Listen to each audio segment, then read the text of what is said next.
After reigning over England for the best part of 2 decades, King Canute died in 1035.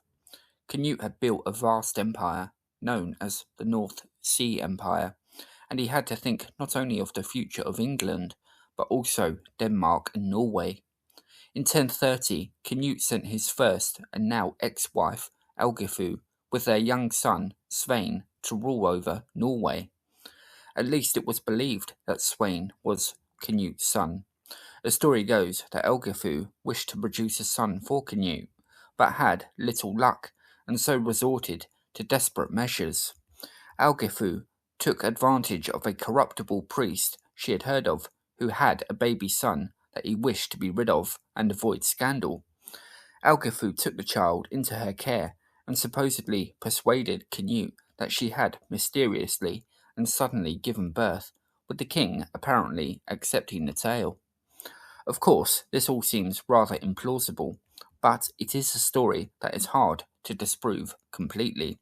Sweyn and Elgifu's regency, however, over Norway did not work out, and they were both driven from the kingdom, with both dying not long after. Norway instead would be ruled over by Magnus the Good, the son of Saint Olaf. Denmark was given to Harthacnut, born from Canute's second marriage to Emma of Normandy.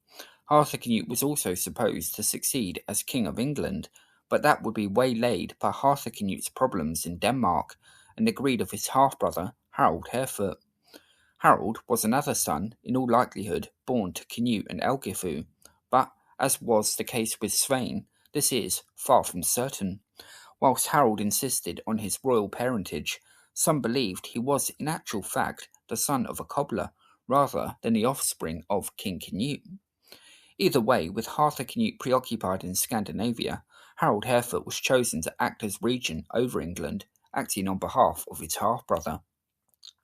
It seems a fair guess that Harold had no intention of surrendering the crown should Harthacnut arrive in England to claim his inheritance, and therefore another civil war may well have been inevitable, similar to that one fought by Canute against Edmund Ironside. However, Harthacnut did not arrive in England, and Harold was able to complete his coup. Known as Harefoot for his swiftness of foot, Harold used all his speed and marched on Winchester, where he seized control of the royal treasure, which had, according to Florence of Worcester, been entrusted to the safe keeping of Queen Emma. Having robbed Emma, Harold at least did allow Emma to remain in residence at Winchester, although he would keep a close eye on her, with Emma certainly backing the claims of her son, Harthacnut. Even though he was the designated regent, Harold now clearly began to act as though he were the king, which the English nobles were well aware of. Among those nobles included the powerful Earl Godwin, who attempted to resist the coup. But the longer Harthacnut remained absent from England, there was less and less the nobles could do, and Godwin at least would have to accept the reality of the situation. Harthacnut wasn't the only threat to Harold's position.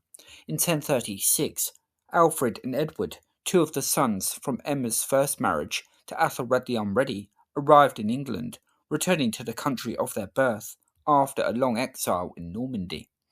They were accompanied by a relatively small but still significant armed retinue, wishing to confer with their mother.